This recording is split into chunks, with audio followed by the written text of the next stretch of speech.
All right. So welcome everyone to week 12. Blessed are the Peacemakers. Our last night, as I mentioned in the last class, our last night in person here in Canyon. Next week, we're in Fort Worth. We'll be having class from there. Our guest speaker, Les Finter, but we're at our youngest son's wedding this coming Sunday, and then Susan and I are staying on, and so should be there probably at Ty's apartment on Monday night doing class, and then the last week will be in Houston. Uh, Susan and at least a couple of us will be there at Berean from the first class, but have some of you joining by Zoom. Sorry that we won't get to see you again in person here, but looking forward to tonight, next week with Les, and then just our last week of wrapping up some other thoughts. So I will pause there and ask Suzanne's on there and already unmuted. Thank you for being willing to pray for our classes. We You're begin to welcome. study tonight, You're Suzanne. welcome. And I guess you are in Austin, or are you back in Houston? I am. No, we're in Austin. Okay. Yeah, we're in Austin. Thank you. And thank you for asking for me to pray. It's an honor to pray for our class. So if you would go ahead. This wedding, is that your son, Ty? Yes, yeah, it is. Yeah, I Okay. don't get not seeing you in person now. I don't get to keep up with No, those details as we much get with you. updates, but we Yeah. update much. Okay. Dear Heavenly Father, thank you, dear Father, for this night that you have given us, the end of another beautiful fall day, Father. We just give you thanks and we give you praise that we can learn your word, we can walk your word, and we can hide your word in our hearts that we might not sin against you, Father. Um, I invite the Holy Spirit to come to us, be with us among our class, be with our teacher, Kirk, give him the words to say, be with Ryan as he's prepared to give us words as well. And we thank you that they're both so willing, among all the other teachers at South Houston Bible Institute, to show us the way, to be a lamp unto our feet and a light unto our path. I pray for everybody that's a student in this class, whatever the need may be, families, homes, whatever needs may be present, to be lifted up to you, Lord, that you will help us walk in our needs and you will give us grace to overcome them. I pray for the speakers, for Kirk, for Ryan, and also for the author of this book, Brant, and for the lady that spoke last week. I pray for her and for her mission, for her missionary field. And Lord, we lift up Ty and the family to you. Ty and his young bride, Father, we just lift them up to you for your hand upon their lives, for your grace. And as Kirk and Susan attend, Father, just bless them, bless their hearts, keep them all together, and just bless this marriage and this union. We just pray in Jesus' name, and we also pray for the peace of Jerusalem, as your word asks us to pray for the peace of Jerusalem. We pray for our world, that our young people will learn to honor you and to serve you, and as well as us older people, just learn to honor you and to serve you. And I'm so grateful for South Houston Bible Institute and all of its teachers. I pray in Jesus' name. Amen. Amen. Thank you, Suzanne. What a blessing. Thank you, Kirk, for asking. So refreshing. Number one, just to get to hear you. I'm used to having a little more dialogue. I used to be in class in person with Suzanne for years. And so just missing that friendship there, but so good to get to hear 12 your voice. years now. 12 How many? years. 12. 12. I don't know if I'll ever graduate, but I'm still at it. Well, you had a couple of years there where really serious health issues and went and saw her down in the medical center at MD Anderson area. And so thankful that the Lord has Thank, brought you thank you, through that, Carl. Suzanne, Thank you. and honor to pray together with her and her family through the years. Well, appreciate your prayers for Ryan sharing tonight. And so as we've gone through not just Brant's book and being unoffendable, dealing with the issue of some of our anger and unforgiveness to people, but also scripture that stems out of Jesus's beatitude, Matthew 5:9. Blessed are the peacemakers, for they will be called sons and daughters of God. Not just those who keep peace, but make peace. He'll help bring peace. We've noted that forgiveness, the ability to forgive, to see others in a Christ-like way, is indispensable to this task of being able to be at peace with people ourselves and then to help others be at peace, to make peace. And Ryan has shared some of this material over the past couple of years and a couple of different times. And it's just very helpful, practical in helping us to see Christ in others and give us some tools to help forgive when it's difficult ourselves, and then as we help uh, enable others to do that, maybe we walk with them as they're trying to forgive a wound, a deep wound in their lives. So, without taking any more of Ryan's time, I'm going to stop there, son. And I have the document, so I can have it up on the screen or at any point. If if you're working through it and you want me to put it up for everybody to see, I can do that. I can also give it over to you and let you put up what you want. If you'd rather, uh, share the screen yourself, just let me know. Okay, yeah. Um, no, I think one, I have it on my phone, so I don't have I have it I'm not gonna be able to put it up myself, and that's fine if you did, but if everybody got the handout via email, it'd probably be easiest just for everybody to pull it up themselves in whatever way is most helpful. But if some people don't have access to it, Dad, if you were to just put it on the screen, that's fine too. I think I'll do Um, that. I mean, your choice is that text or looking at this leopard, uh, the whole Probably the night. leopard. Yeah, Uh, I may as well put this up, or I can make yeah. you full screen, but yeah, No, I'll have yeah. this.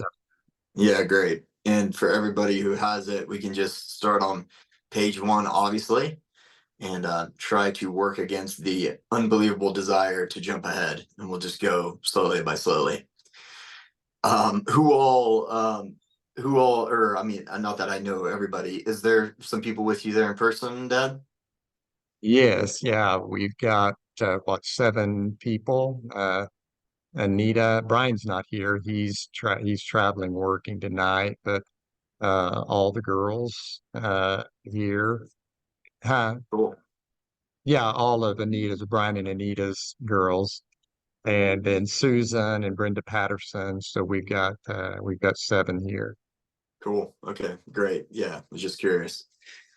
Great. Well, yeah, thanks for the introduction. Thanks for that prayer. I hope everyone is doing well this evening. Um, as Dad said, I know y'all been going through Unoffendable. That's right, yeah? Yes. Okay, brilliant. That's brilliant. That'd be a really lovely, since y'all have already read through that and talked through it for a number of weeks here. I'd forgotten that preparing these notes, and now remembering that, it's a really lovely entryway into all the things that was going to note here tonight. As Dad said, I want it to just be really practical. No reason to get into the theory of forgiveness when you can actually forgive someone. So want it to be as practical as possible. And I have 4 different processes that I use myself all the time. I'll say, in fact, I tailored them to my own how I think they should be. I stole half of 1 or 2 of them, and I'll gladly give credit to those folk. But then I kind of edited them and put them together after I've been working with them for several years now in a way in which I feel is very helpful. And so I use them all the time. And so I think there's 4 of them that I've put together here, and we won't be able to go through all 4 of them. But I want to go through probably 2, and then we'll do one that's more like a blessing at the end. But again, just want these to be as practical and helpful as possible. If any of it is helpful to you, or if you feel that doing any of these exercises, reframing tools, will be helpful, wonderful, take them and do it. If this is not what you do, or you have a different process that you enjoy doing, that's great, good for you. So this is just whatever is most helpful for you. You can take it or leave it. So the bottom line that I think we're talking about here is both forgiveness and blessing, which in a way often turns out to be the same thing. But just depending upon the circumstance and or the event, the person, we can talk about it in slightly different ways. The bottom line that I know y'all have been experiencing and talking about, or I surmise at least, through Unoffendable, is Brant's ability with story and such to help us to consider what it would be like, what it would feel like to actually begin to live from the stable place of our true selves, which, as Paul tells us in Colossians, which are hidden with Christ in God, but are nonetheless our truest selves. And that which is the truest about each one of us is that true self, being a son, daughter of God, however you'd like to say that, as spirit, created like God as spirit. That is the truest thing about each one of us. And maybe Brent did say it quite that way, but to say, if we could all begin to live, and I think this is what Paul is on about, and this is certainly what Jesus is on about, if you could learn to see yourself in that way and learn to live from that stable ground of that true self, well, then the things that you experience on a day-to-day basis would feel just a little bit less charged. And one could say a whole lot less charged. And or when somebody cuts you off, or when somebody says something unkind to you, it really is, to use a really lovely colloquium, it's like ping pong balls bouncing off of you. And the reason why is because there's something unbelievably stabilizing about knowing the truth of who you are now and living from that place. Now, of course, the catch is, no matter how much you think you believe it, or no matter how much, for many a Christian that I've experienced talking with talking with them about a similar idea, is that no matter how much we think we believe this, no matter what we think, having an exercise or tool or way of grounding our mental processes and our way of being each day in that stable, firm foundation ground is part of what I think a lot of people lack actually doing. Because it's pretty irrelevant what you think about yourself and about other people. What is relevant is the way in which you teach yourself or learn, and I can say that in a lot of different ways, to begin operating in your thoughts, your thought patterns, your beliefs, the unconscious, operating from the place of your true self rather than from your personality structure, egoic self, which I can't remember the words that Brant uses to talk about that. But of course, the text that we get of Paul talking with us about this is the difference that he calls the old self and the new self, or we could say the sarkic self and the spirit self, which is to say, we could say false self, true self, whatever word you'd like to use is fine. But one of the tricky things that comes out with that, and in fact, I think probably a lot of us, you've heard all that before. You're probably like, yeah, awesome, I know that. One of the really tricky things that comes with that awareness is the recognition that the person that you're looking at currently, or the person that you have in your mind that is slightly annoying or extremely annoying, that is also true for them.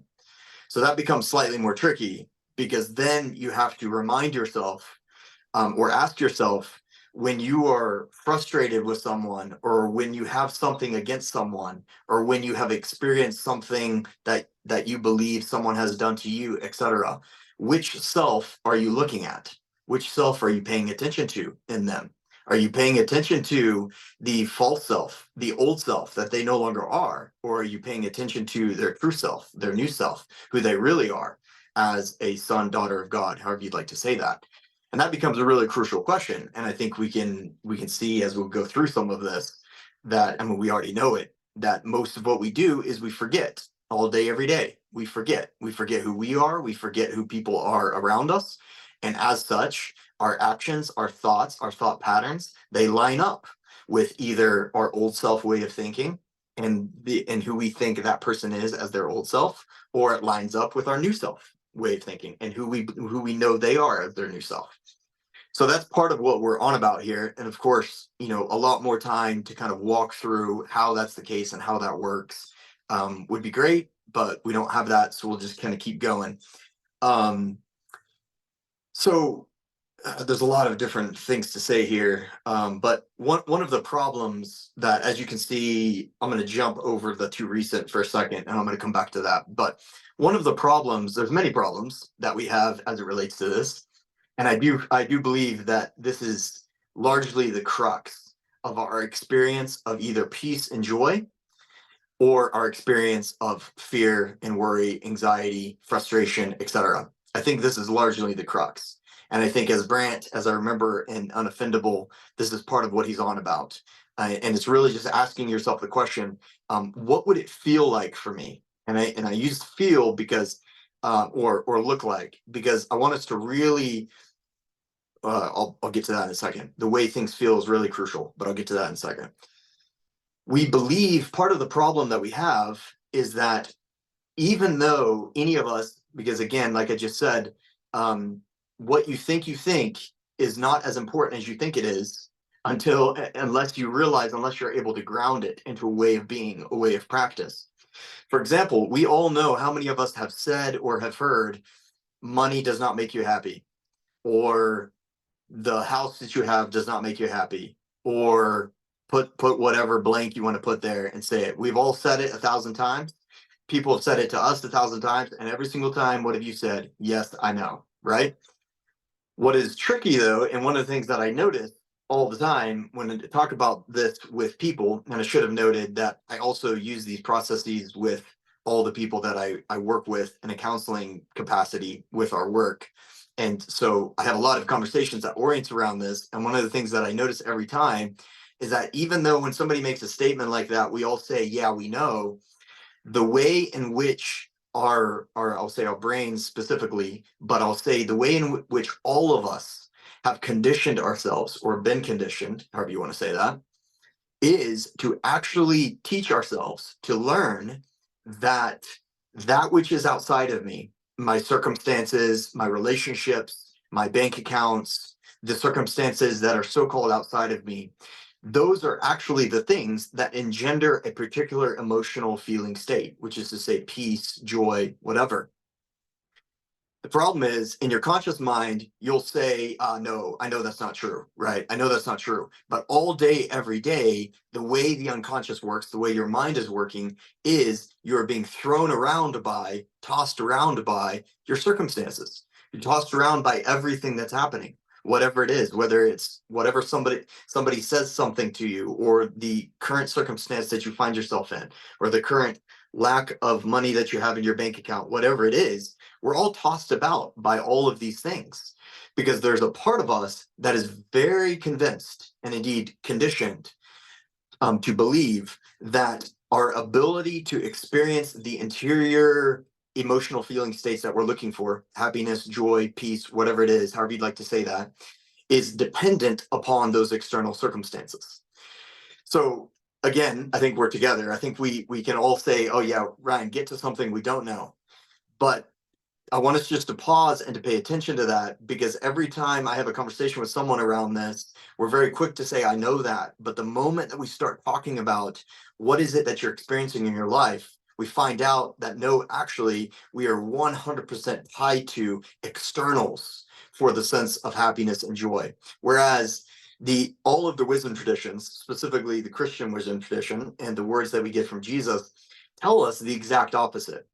But of course, if you don't cultivate the exact opposite, it's irrelevant what you think in the left prefrontal cortex. If you don't cultivate the awareness and the experience and the generation of joy and happiness and peace from within you based upon something that is not your external circumstances, then that will never be the case for you. You'll always be led around by that which is your circumstances or people in your life. That's why I feel that this is really important. And this is what, here in a second, we're going to finally get to how this relates to forgiveness and blessing. But let me just pause right there for a second. Does anyone have any comments or thoughts? I think just and someone else, please, feel free to interject, but uh, to just try to restate, you did it well, but yes, our external circumstances, the people that, and especially if you talk about somebody that is difficult in our lives, a EGR person, an extra grace required person in our life. We'd like to think that we can be uh, fine, operate okay with that person, that they're not going to, destabilize us. But as you're saying, since we're conditioned by that, and unless we do something to retrain ourselves, and so, what stands out to me, and I've heard you talk about this before, and I've worked on it some through the last couple of years, but how much energy and effort it takes to recondition ourselves to where Mhm. those situations or those people uh, don't, tie my gut nuts. So I know Mhm. you'll get on to talk about how we do that, but I just think of, yeah, well, it's not easy, but take heart. It does slowly begin to make a difference in our lives. The Yeah. shalom won't just come flooding in, but it will, come in bit by bit as we retrain ourselves. Yeah, yeah, that's really well said. And I mean, just the metaphor there is the shalom, the kingdom of heaven that is within us. It like a seed, like a mustard seed, it has to be cultivated, and that's part of what I think. Without being unnecessarily critical or judgmental in any way, I think on the large part, the focus upon doctrine or dogma does not facilitate the experiential awareness of the kingdom of heaven within you. And it turns out that is the thing that shifts your experience of life and shifts your ability to be in the world in a different way. Whereas the focus on the left side of the prefrontal cortex is precisely what every other person in the world and in the history of the world has been doing. And thus we run the risk, if I can say it this way, of the more focus that we're putting not in the cultivation of that experience, that awareness, that world mindset, if I can say it that way, within us, we run the risk of just being led around by not just thoughts, beliefs, but also arguments, because this is where we spend most of our time, is in the head and not the heart. And that's part of where, like you said it, Dad. I mean, this is what I've experienced is, and first for myself, is why is it that most of those who consider themselves to be Christians that I know function in the world with the same amount of anxiety and fear as everybody else I know. And I feel like that was the part of the realization, even for my own self. Why was I functioning with the same amount of anxiety and fear and worry and greed as everybody else I knew? And that's part of what was the impetus to begin paying attention to. What are the ways in which I can cultivate a different way of being? Because like you said, it does not come overnight. But also there are some really lovely ways of finding pathways to that much more quickly than I think we think. Yeah, Um, sure. yeah, that's really good. Let me continue unless somebody had another thought I didn't want to push past. I don't think so. If I see something, I'll let you know also. Okay, cool. So back up to that too recent bullet point. So this requires, of course, a lot more explanation. I'm going to utilize the first one more today. The second one is unbelievably important, but we don't have a lot of time to talk about it. But there's two recent data points, or unbelievably massive collections of data points in the last 50 to 100 years that have really affected that must absolutely affect the way that we think and the way that we experience what's going on here. And the number one thing is the awareness, and this has come about in several different angles. And again, I would love to be able to more helpfully explain and not defend, but more helpfully explain this point. But let me just say it very simply. There's become a larger and larger sets of data points that point to the same thing. And the easiest one to talk about is what's called the RAS, or the reticular activating system, which is just right here on the left side of the brain, the mid and the lower. And it's unbelievable, and it functions with other parts of the brain, obviously, but it's unbelievably important because what the research started to reveal about the reticular activating system is that part of what it does is that it scans your environment, and what it's doing, what previously people thought is, oh, it's just looking out for threats because, obviously we don't want to die. Well, it turns out more accurately what it's doing is it has organized its perceptions, its perceptual framework around that which are your beliefs about yourself and about reality. So it functions as like a lens. Like, imagine, if you want to just say it this way, the RAS is like putting on a pair of sunglasses that are unique to you. And what you're doing, and you can't help this, by the way, you can't turn this on and off. This is part of how the brain works. And it's very illuminating to, if I can say, the way the mind works.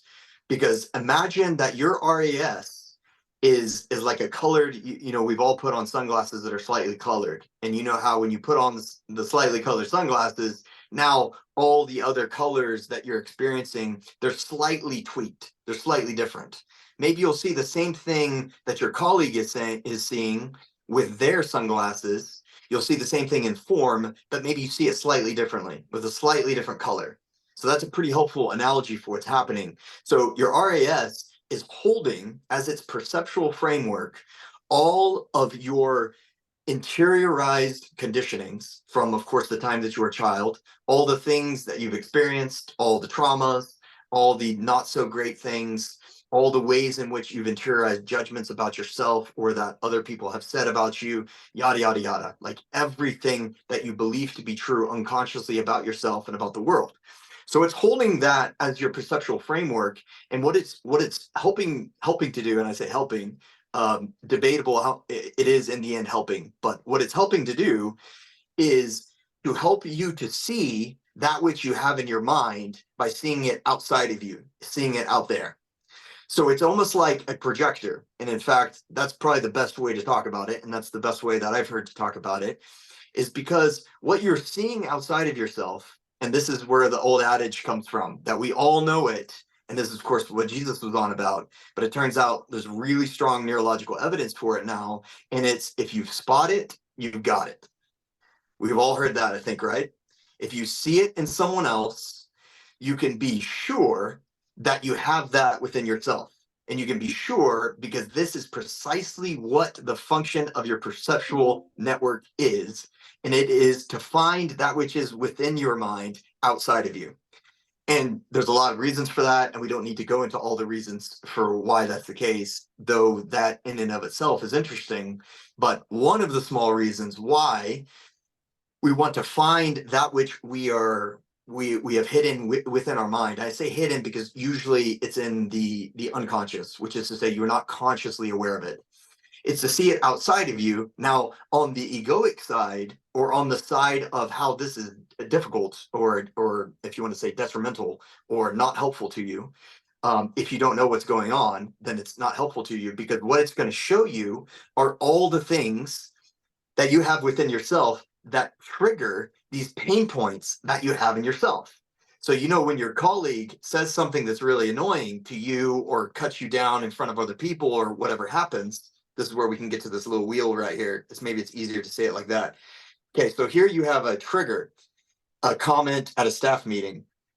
And so what that trigger is doing is someone has put their finger, and you can just imagine like they just put their finger on one of your pain points in your mind, right? So now somebody has put their finger on the pain point in your mind.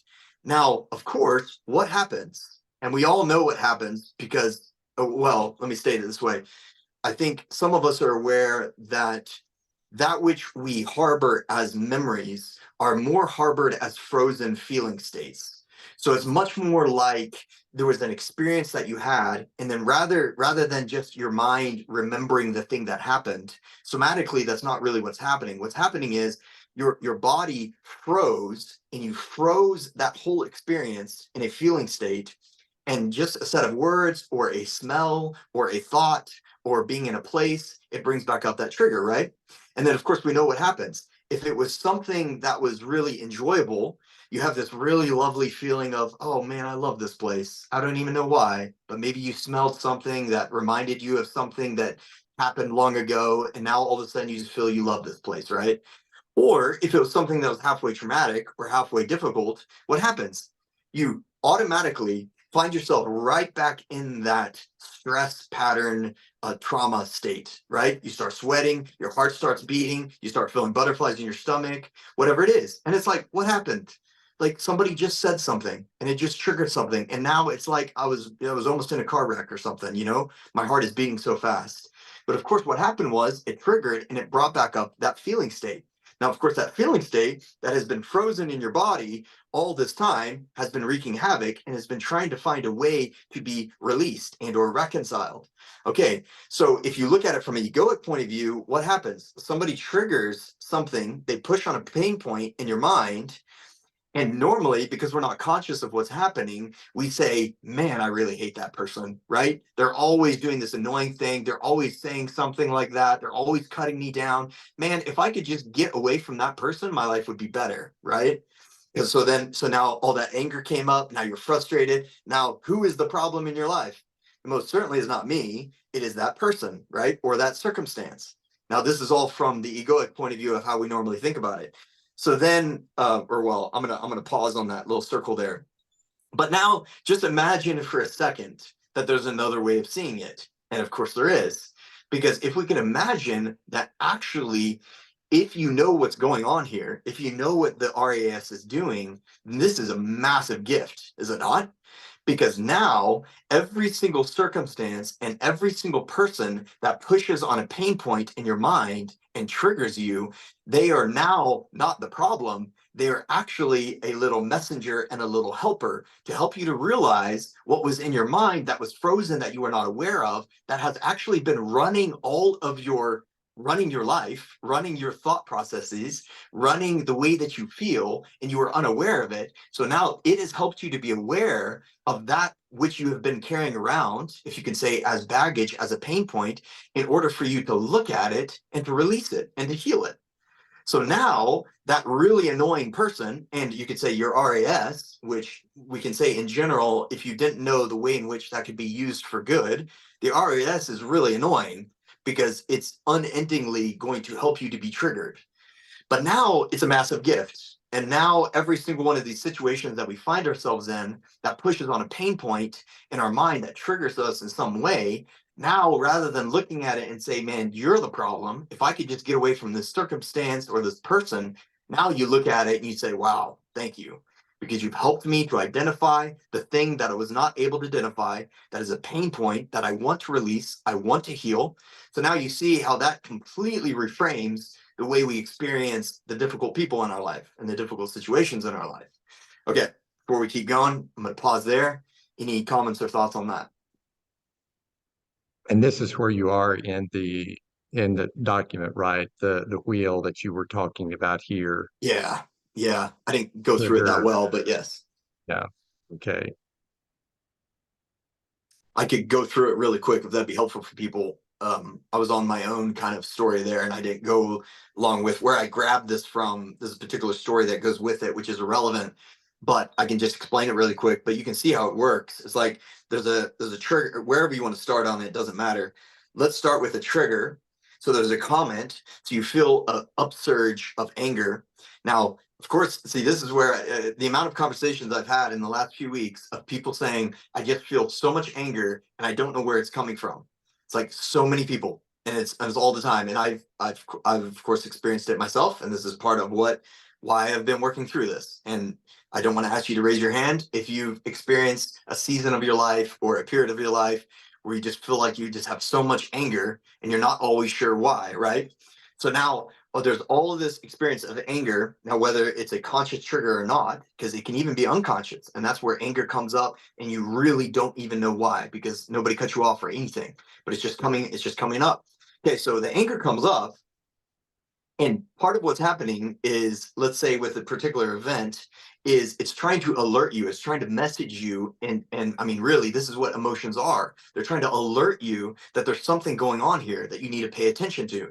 But normally, of course, what we do is, we try and get away from the emotion. We, go watch some TV, go do something else. Like we try and kill the messenger, which is not really helpful. So pay attention to the messenger. And this is where, you can say this in a lot of different ways, but just imagine that there was a memory that was unconscious in your mind. And this is often how it is, a memory as in a feeling state, not just a conscious, like, oh, I remember doing this. But for this particular story, there was a very particular story that this person had of playing with a little truck when they were young. And somebody made a comment towards them that belittled them and that made them feel very small.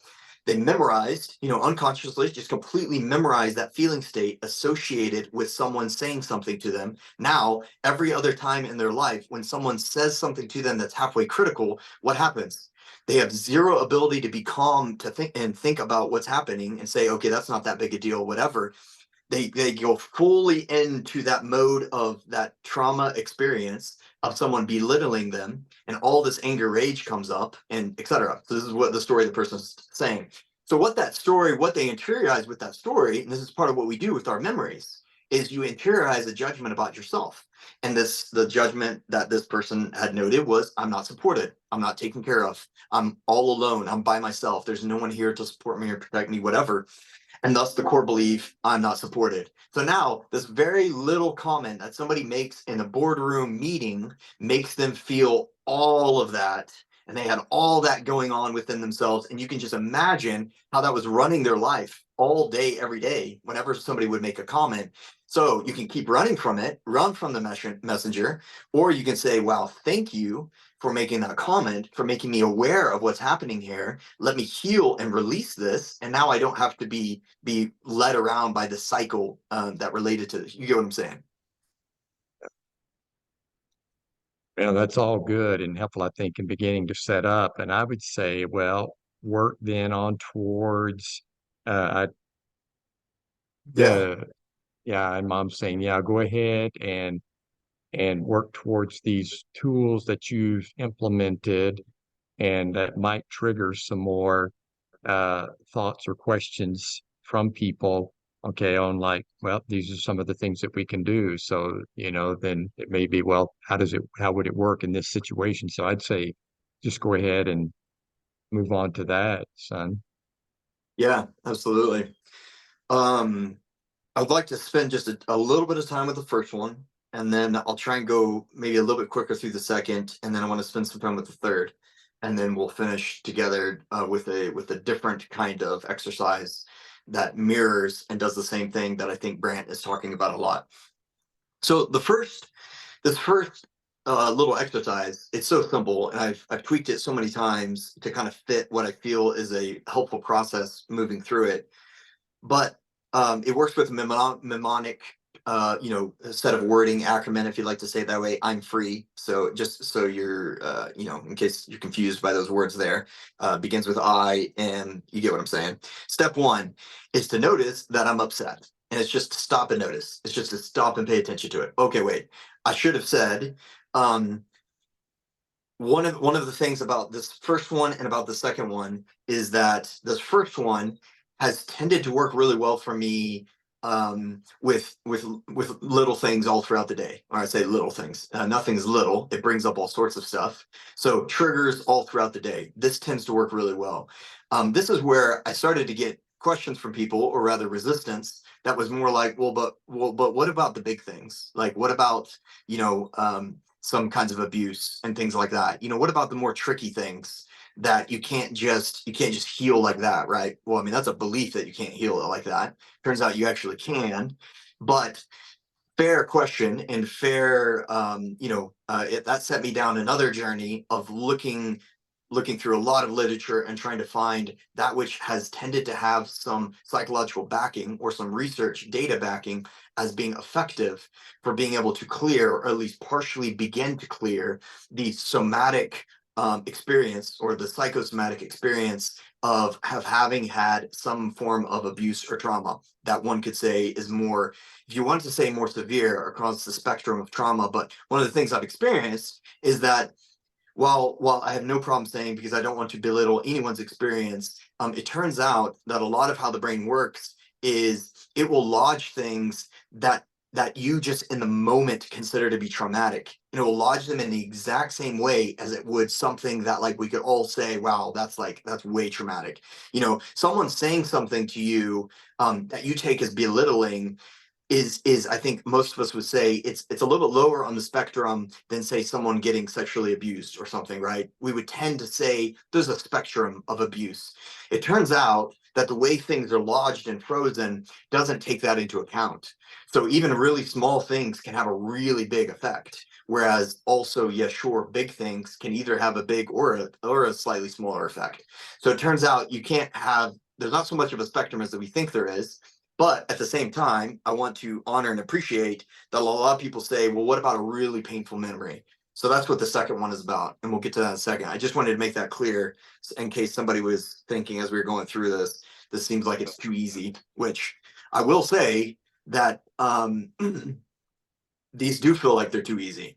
And I want to say that it is a long held belief in the world of psychology, and I'll say in most of our minds, I think, that if you have some trauma or some pain for many years, that it's really difficult to get it out or really difficult to heal from it.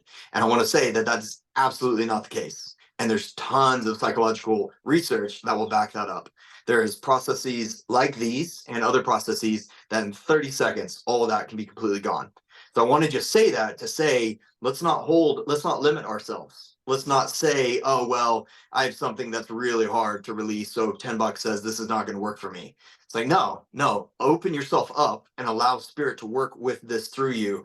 And I believe, and I know, and I've experienced massive shifts with just such a simple process as this. Okay, so the process is basically recognizing what is going on and being okay with it, sitting with it for a second. Don't try and kill it right away. Don't try and kill the messenger. Don't try and kill the feeling state of the emotion. Sit with it for a second. And then pay attention to how, or allow yourself to consider that even though there's something external to me that perhaps has triggered this, allow yourself to have the realization, this is about me. This is about something that is within me, because the only reason why I'm reacting in this way to this thing is because I have something. I always use the word lodged, but whatever word you want to use there, you have something hidden within your mind that you're not aware is there. Now, I'll just read it because I think it's more helpful for me to read it. Step 2. So the trigger has hit upon something, some hidden thought, sorry for that typo, hidden thought or belief within me. Because I've noticed it, my RAS has found this trigger to justify a belief that I have about myself, or showing me something that I don't want to look at within myself. So this way of saying it is that everything that you see in someone else is a reflection of what you have in yourself. And that's part of what the RAS is trying to help you to see. Now, again, the egoic mind, the fear mind, can use that to say, yeah, see, I'm unworthy. I'm not supported. So look at all the evidence around me. Look at how that person treated me. I'm not supported. Look at how all these people in my life have always treated me. I'm worthless, et cetera, et cetera. See, this is really important because this is where we tend to continue to have the same interpretations of people and experiences in our life, do we not? And how many of us have, we'll say, whether it's ourselves or you're with someone else who just has the exact same interpretation for everything? I was in a very without being critical or judgmental, I was with somebody like that yesterday, and their view of the world is that it is going to hell in a handbasket, as we've heard many times. And there's not a single event or aspect of the world that I could note without them saying, yeah, see, I told you everything's going to hell in a handbasket. And even when you bring up good things, of course, the first thing that comes into their mind when somebody says something good is they're probably scamming you, right? And it's just the unending same interpretation of every single thing. Now, that's all, well, I was going to say it's all well and good. It's not. It's very unfortunate, and it's a very difficult way of being. It's a very difficult, I would say it's a hellish feeling state, a way of being in the world all day, every day, interpreting everything through this RAS lens of everything's terrible, we're not safe, we're not taken care of, things are not going in the right direction. That's a really stressful place to be. Now just imagine if you were actually able to shift it and to pay attention to all the good things that are in your world, in your life. Just imagine how if you could start to, well, okay, I'll get to that in a second. Step 3, focus on the feelings, feel it, name it, be present with it, don't run from it. Turns out that which you run from persists. That which you resist persists. But I'll say it in a different way. That which you try not to look at is going to stay there. It's a very odd psychological principle, but it's true. And it's that if you try to ignore it or try not to look at it, it will stay there with as much power as it had, and it will even grow. And it turns out, almost hilariously, that if you will just look at it for a second, it will dissipate. It's almost like these things that we have in our mind, these fears, these worries, these judgments, these beliefs that we have about ourselves, that we have about others. It's almost like they're little black clouds. And as long as you don't look at them, they just look like, whatever you'd like to say. They look like black boulders. They look like they have essence or reality, or looks like they can actually hurt you. But then the moment that you look at them, you realize it's just a cloud, and it just dissipates and all of its power goes. I'll pause there just to say, like, that in and of itself, like being willing to look at it, is a large part of the healing. And I think part of what the ego wants to do is wants to say, don't look at it.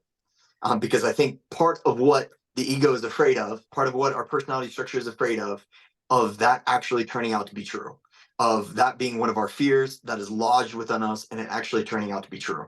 And thank goodness we can say, from the perspective of the true self, it is absolutely not true.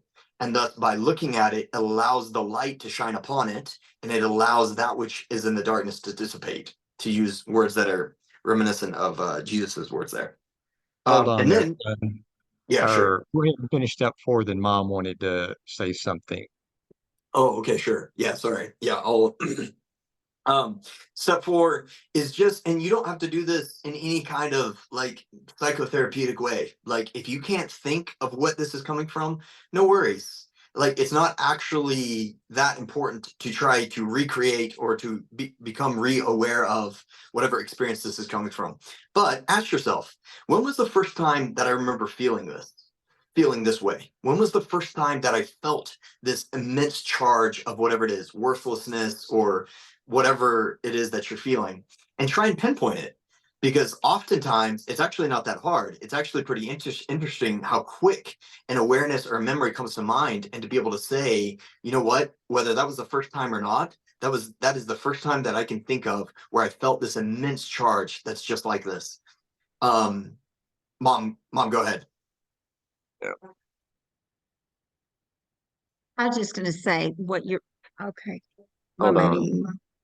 I'll mute. Okay, I was just going to say what you were talking about before, where it's a little black cloud, and you bring it to the forefront, and it kind of dissipates. Yeah. It goes away. Here, let me. Um, you know how you had it where it kind of went away? Isn't that the way sin is? Or anything, you bring it to the forefront, you bring it from the darkness into the light, and it becomes not as big a stronghold. Yeah. And that's why we, always pray for if there's any hidden sin, let it be revealed, because it loses its power over somebody. Like if somebody has been lying or cheating, say, I'm thinking school, the child was cheating. Well, if he's found out, and so it brings it to the forefront, and he is so relieved. What? Hmm. And the school is like, that was wrong. You need to do these things, blah, blah, blah. But he, in his mind, had built it up. He was going to be expelled and all these bad things happen. And he wasn't. He was disciplined in some way, whatever. But it loses its power. And is Yeah. that the same here, Ryan, where it's a thought like that? And you bring that little dark cloud, that thought you've had about yourself, like something benign, like I'm disorganized or something. You Hmm. bring it into the forefront, you sit with it, think about it, you name it, and then it loses its power.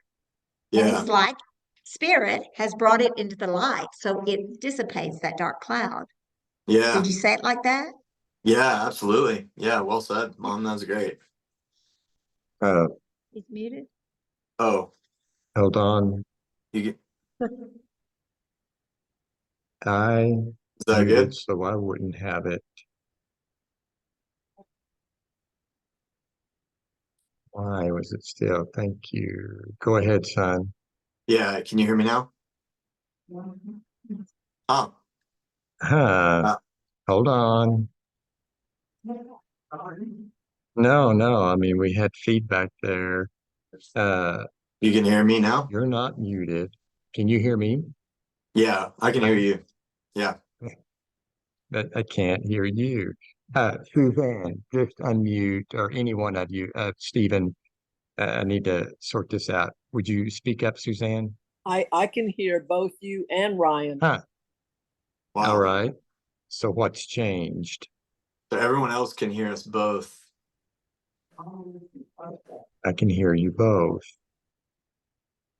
But we can't hear y'all on this end.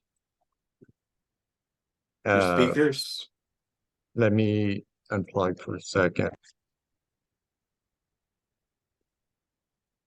Ryan, Yeah. what? Sorry.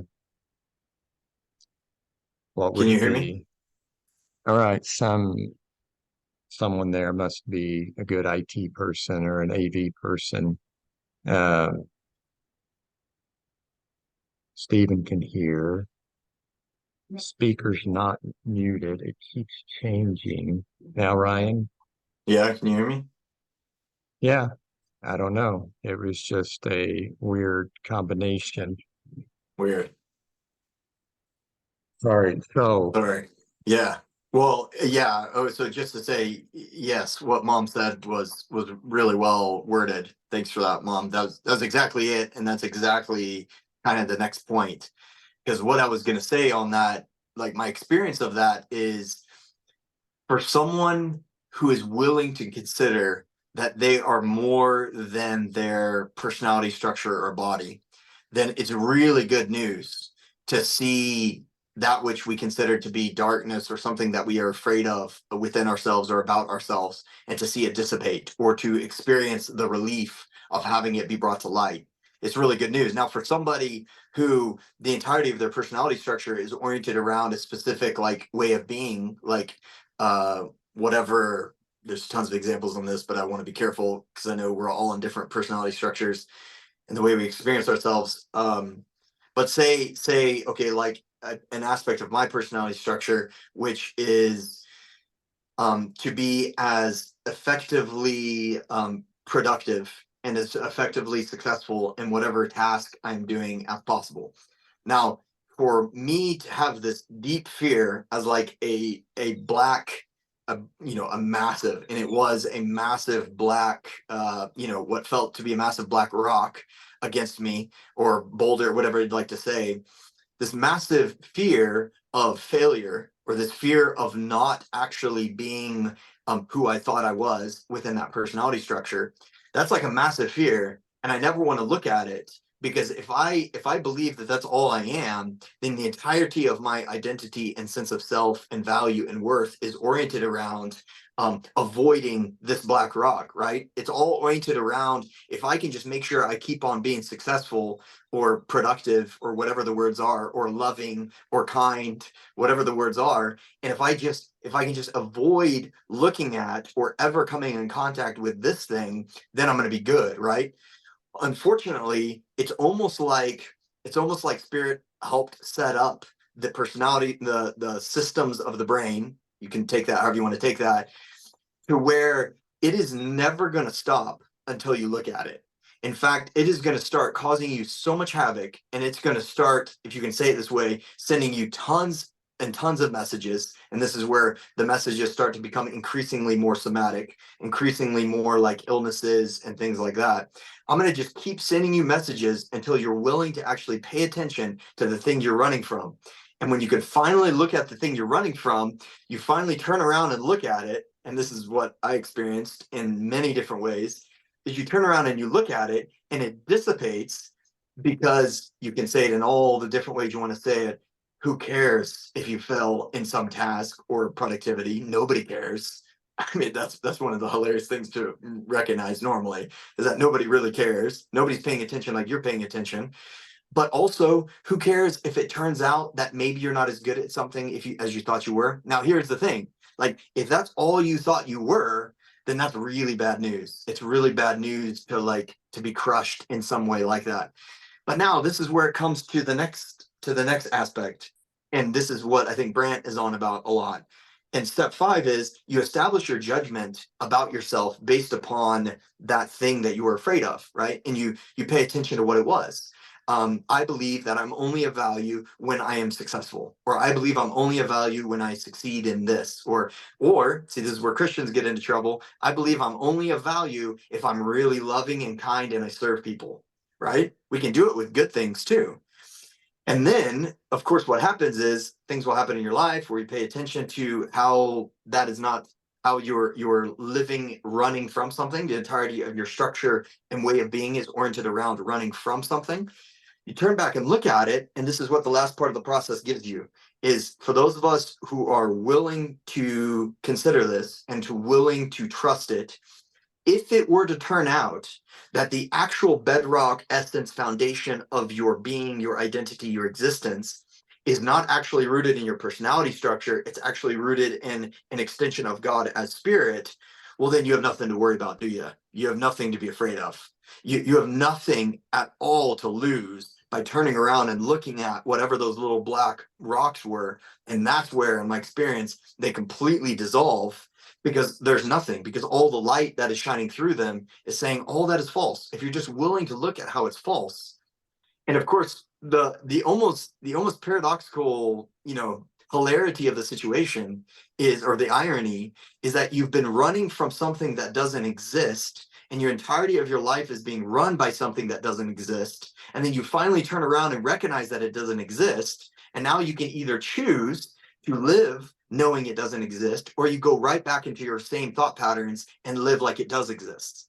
And that's what I think a lot of people do, is because if you just consider this in your left side of your prefrontal cortex as in like a belief or a conscious belief, then all you're going to do is you're going to go right back to your same. Oh, thanks. Is Brian on? You would actually behavior. Or is that somebody else? No, it is. So it's not you, but yeah, he's in Arkansas and he's joined from there. So it's not you, but it's actually behavior. Yeah. So you could use those words. You could use those words. You could say it however you'd like to say it. We could frame it like, it is not you as your true core essence, who you actually are in truth, your true self hidden with Christ and God. It is not you in that sense. It is the you that you think you are, which is built upon the entirety of your memories and your conditioning as the personality structure that you currently inhabit, that you think you are. And of course, this gets into more difficult territory where I know like a little bit more explanation would be helpful.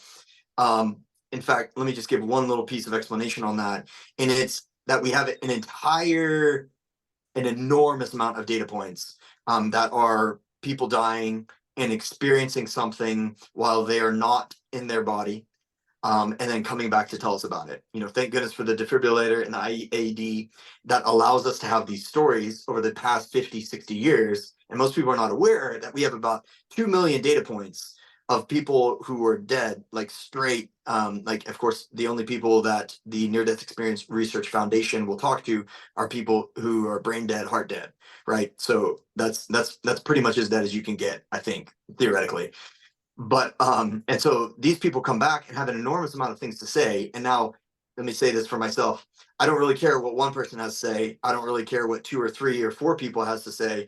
But if you get 1 million people, 1 million data points, 1 million people saying the exact same thing, then that's something to start listening to, right? And one of the things that is most consistently said is they have the experiential awareness that they are actually their true self as spirit, and that they have chosen to inhabit this particular personality structure body in order to experience something in a particular way. And I'll pause there. But what's so important about that is the remembrance, is the recollection. And that's part of what they're trying to help us to do, is what Brant has been telling us. And it's that every single person you are coming across, they're in the same boat. They are a beloved son, daughter of God. They are an extension of God as spirit, as soul, as their true self. And they are currently walking around in the form, or like I like to say, the meat suit of a particular personality structure, a particular body structure. And of course, part of what is both helpful and unfortunate about the reticular activating system in correlation with our physical eyes is that they completely betray us every single time. Because every single time you look at someone, what you think you see is both that which your eyes, your physical eyes tell you, and then that which your reticular activating system interprets back to you. That's very unfortunate, because that's almost like telling you 2 lies at once. But it's fine, because this is part of like, if I can say, this is part of the game. But it's almost like that's what's happening. So it's almost like every time you see someone, you have to remind yourself that, wait, that person is not as I'm seeing them. They're not just what I see with my physical eyes. They're most certainly not what I'm seeing with my reticular activating system. There's something else altogether, but we know what that is, which is to say, a beloved son, daughter, God, however you'd like to say that.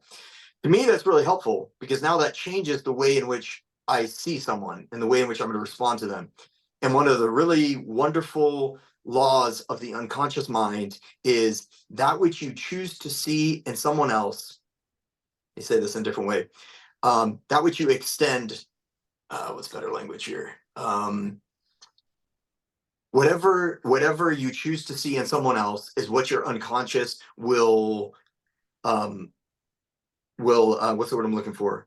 We'll see about yourself. But I want to say it's like a direct correlation between that which you see in someone else, that which you extend to someone else, is what you're going to see in yourself. So needless to say, we can see why a lot of the judgment that we experience in our lives, and when we experience ourselves judging other people, the unconscious registers that person as no difference, our mind as no difference. I judge that person, and the simultaneity of judging that person, it is experienced as judging myself. No wonder the way in which we judge someone, we experience that same amount of experience of, you want to say, self-hatred or judgment to ourselves. Okay, maybe that gets too far into that.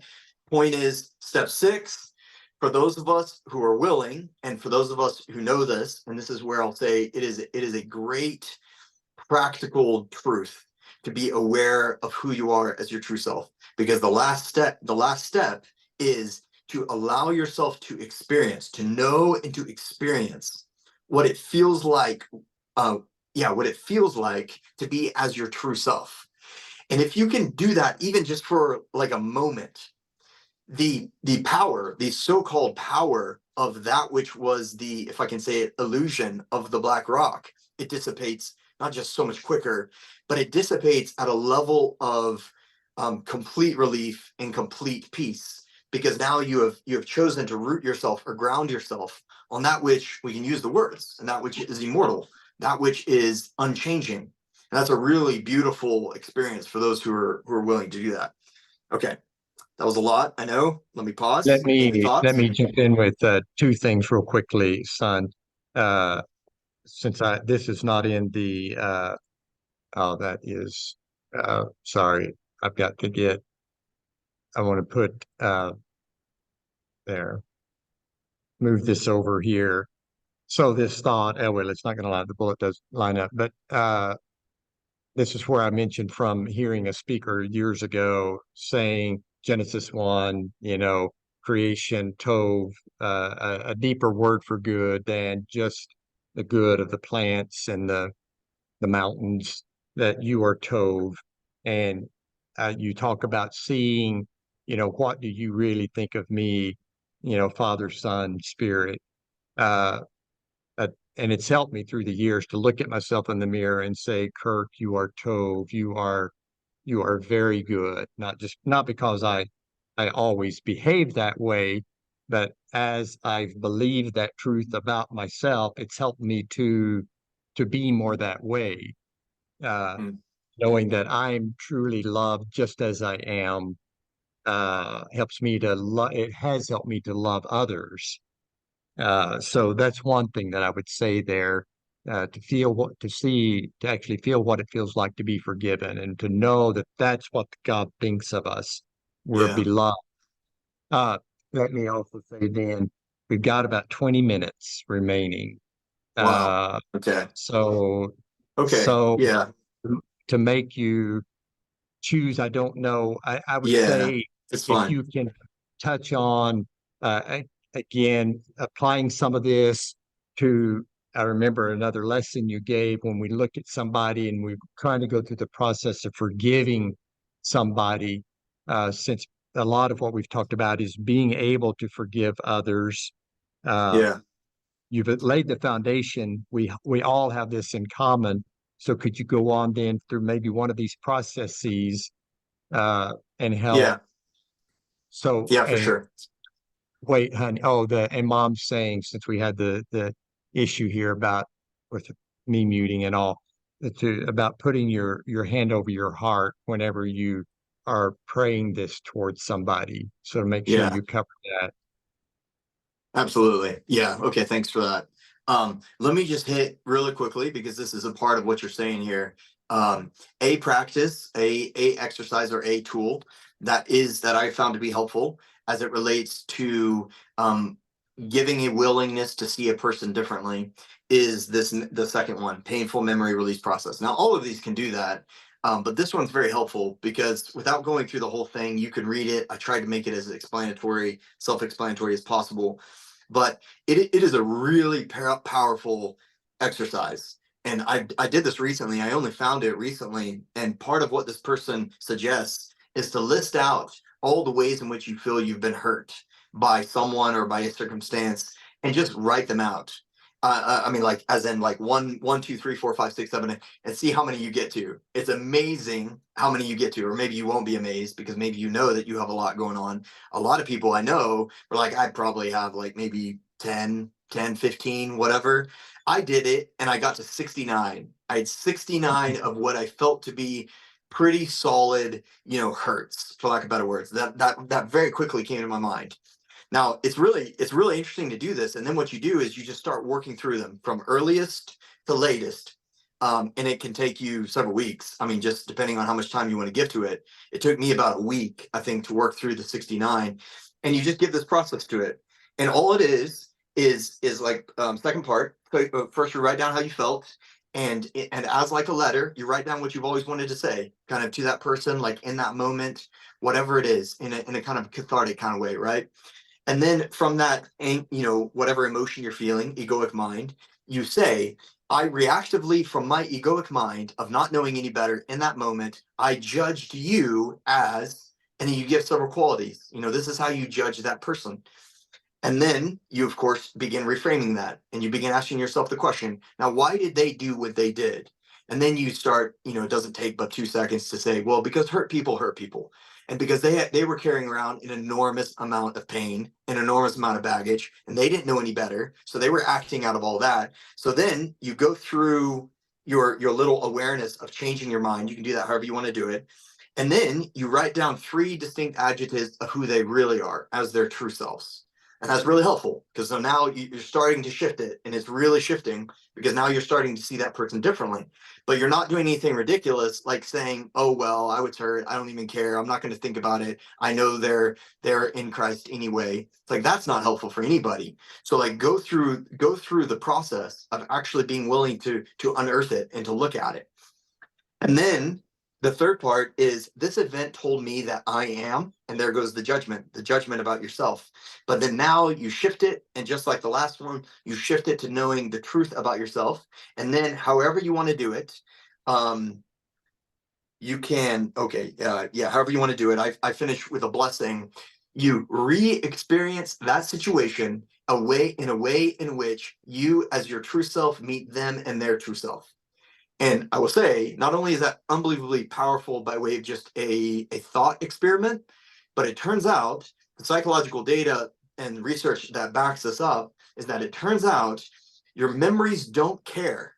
They do not care if they are accurate to what you think you experienced or not. They do not care. So you can actually rewrite a memory, and now that memory of it's going to be a much better memory now. So now you will replace that old memory with this new memory.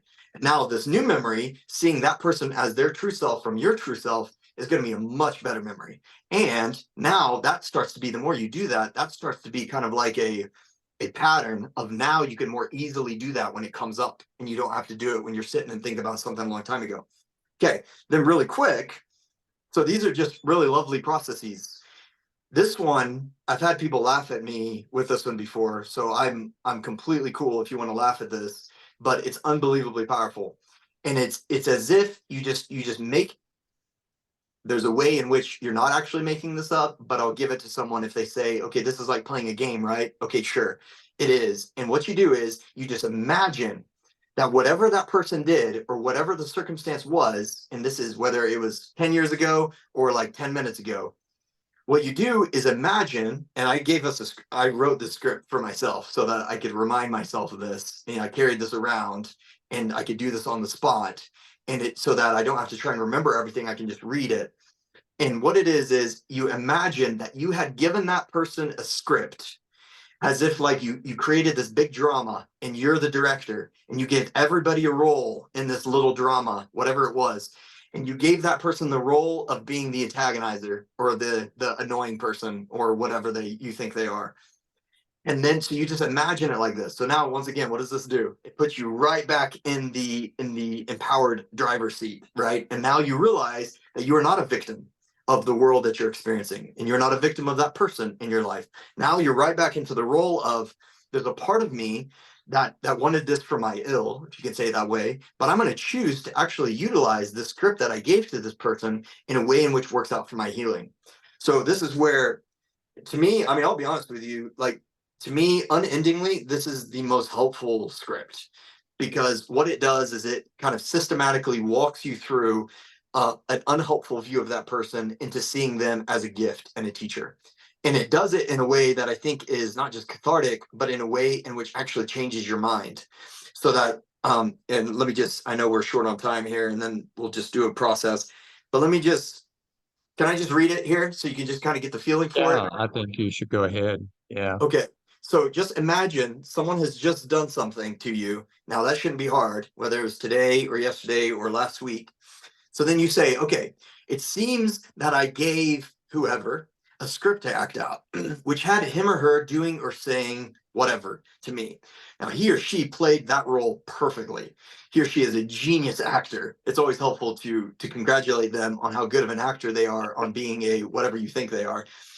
He or she was so good that I actually forgot that I had given them the script. So in that moment, I was feeling whatever. What were you feeling? Whatever that triggered experience was, which triggered the belief in me that I am what? Worthless, not supported, whatever, which made me want to tell the story to my friends so I could feel like a victim. Because we always feel really good when we can tell a story about someone and we can all point our finger at that person and feel the power of knowing that I'm right and they're wrong.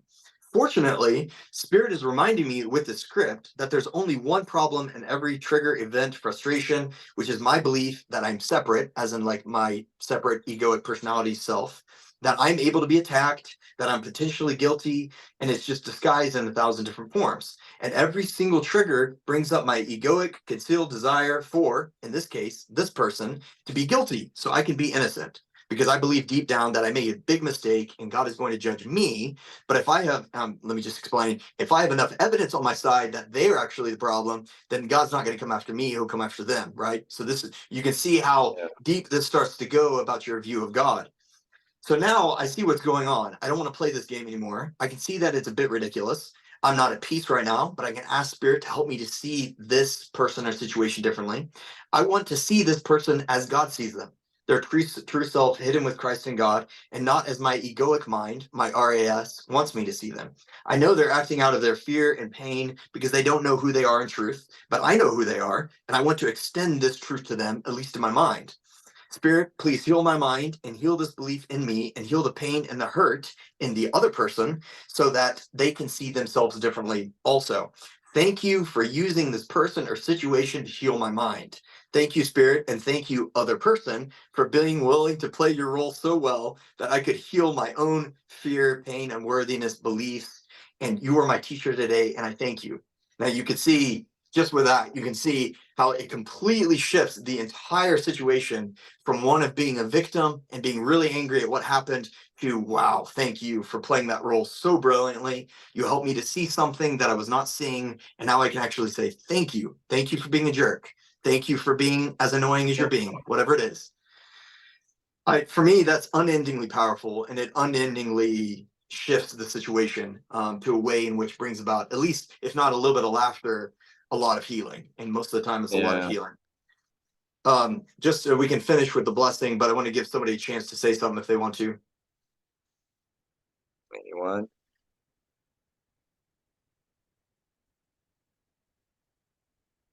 Well, I'll just say, maybe while someone else is thinking about saying something, that hearing a form of this a couple of years ago from you, but I think you've further developed it.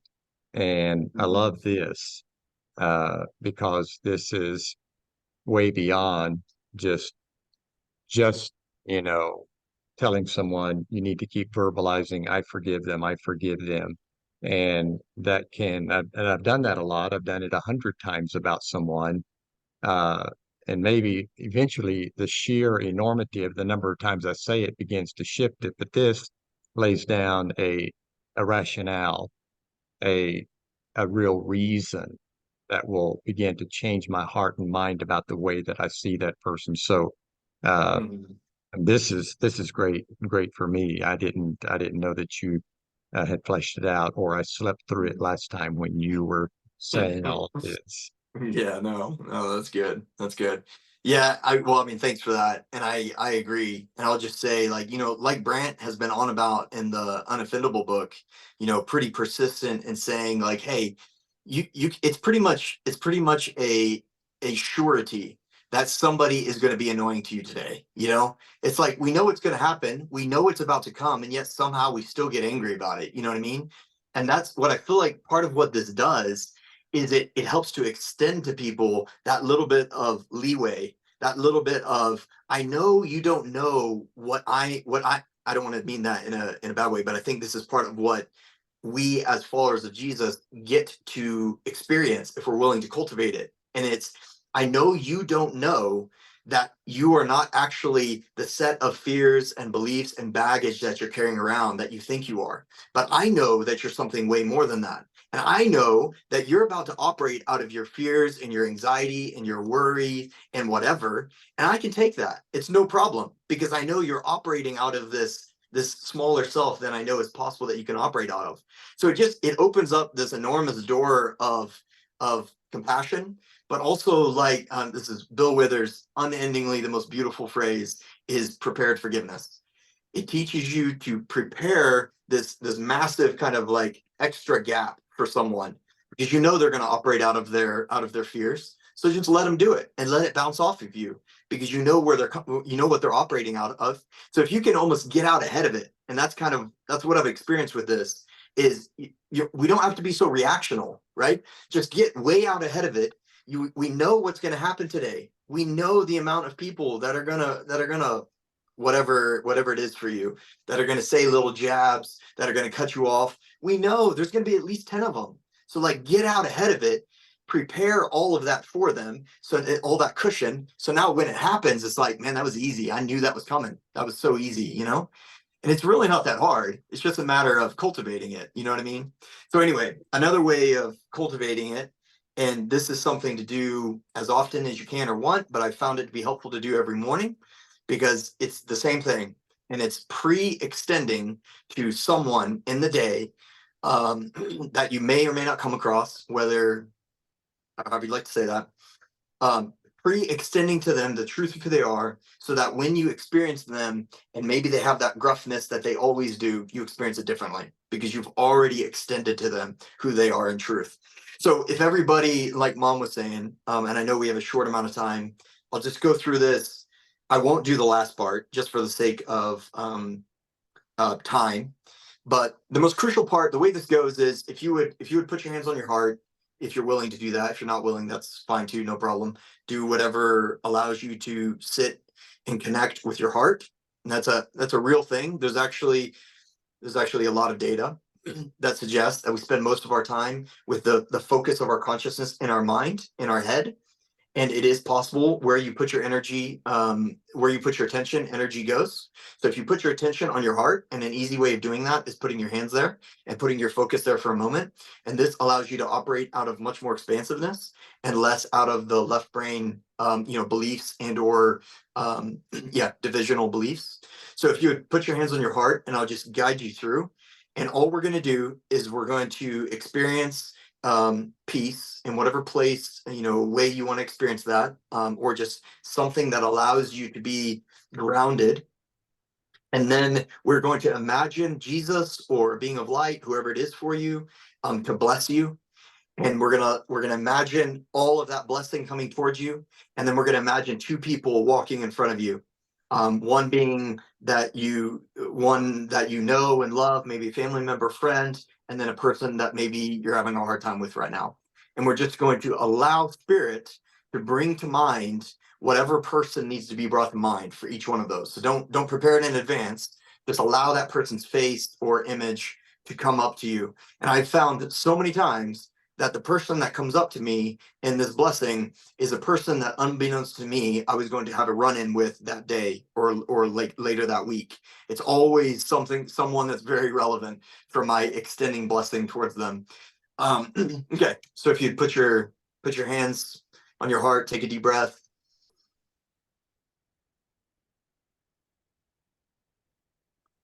Just allow yourself to be at peace for a moment. If you put your attention on your heart to where you can feel your heartbeat, that's where you know the focus of your consciousness is in your heart space.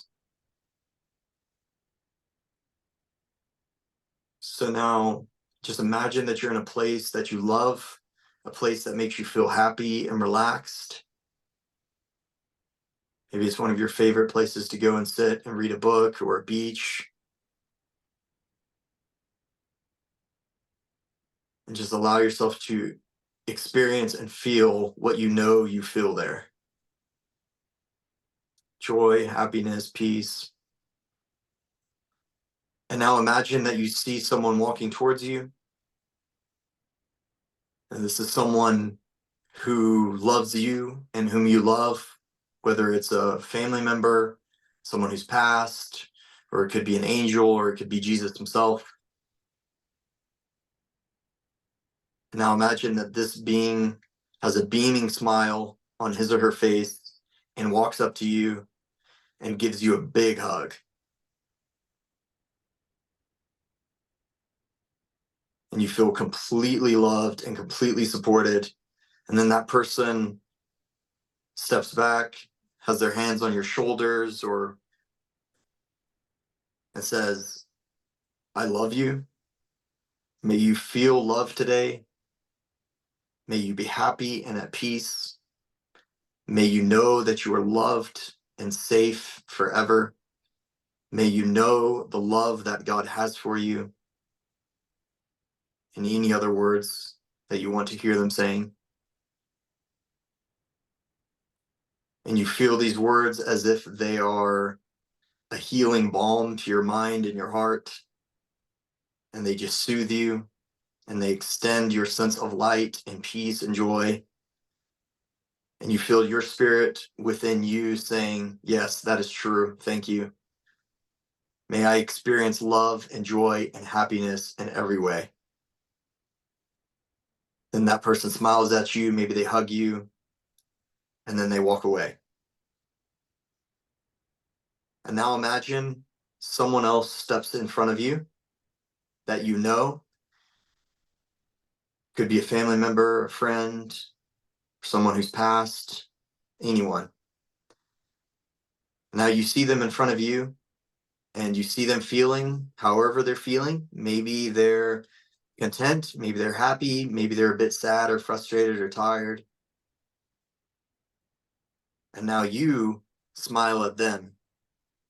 And whether you give them a hug or you put your hands on their shoulders, whatever it is, and you say, may you be happy and healthy and whole.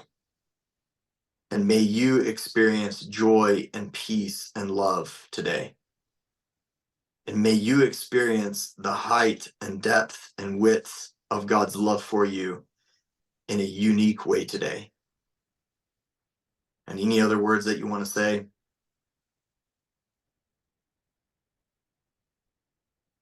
And then you see their countenance has shifted to that of a massive smile, feeling relieved, feeling all of the blessing enter into their mind and their heart. And they say thank you, whether you hug them or whatever you want to do, and then they walk off. And now imagine someone else comes walking up in front of you who you're currently having a hard time with. Maybe your relationship is in turmoil, someone who you feel has wronged you or you have wronged them, someone who has just generally been a frustrating person to be around. And now you see them in front of you, and you see whatever they are feeling and whatever they are carrying around. You see all of the pain and all of the sadness and all of the anger and all of their life's events being carried on their face and their mind and their body. And it dawns on you that you haven't been seeing this person as truly as you could see them. And now you smile at them, and you know that you can extend to them all of the qualities of their true self, because you know they have just been carrying around all of their hurts and fears. And so you say, may you be happy and healthy and whole. And may you experience the forgiveness of all that you feel you have done. And may you feel the love of those around you today. And may you experience the height and the depth and the width of God's love for you in a unique way today. And any other words you want to tell them?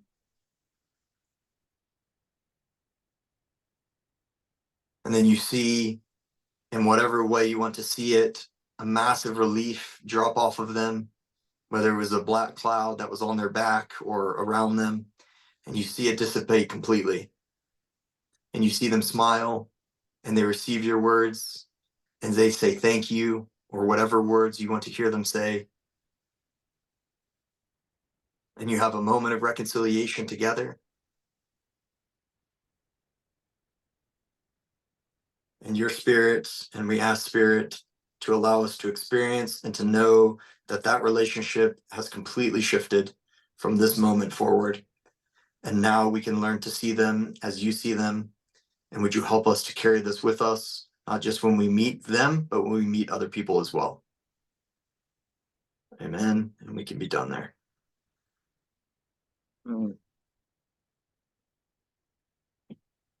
Very good, son. Thank you for finishing with that. Yeah, absolutely.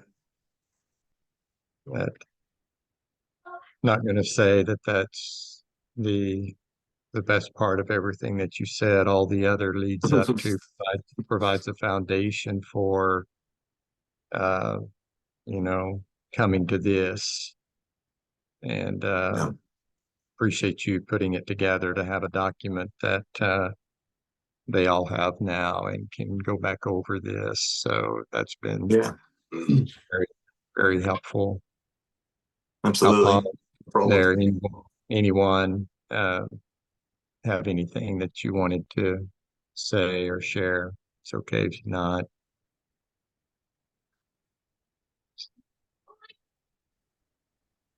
All right. Well, Great. did you want All to right. say go ahead. Mom can. I was just going to say thank you, Ryan. Yep, absolutely. Thanks, Mom. Well, everyone, pray that you were blessed. So we'll meet again next week. As I said, we will be in Fort Worth, but Les Finter will be sharing with us, and so only 2 more classes after tonight. And pray you're able to make them. And again, uh, thanks to you, son, for leading us through that, stepping us through it. I know it was helpful to me. Oh,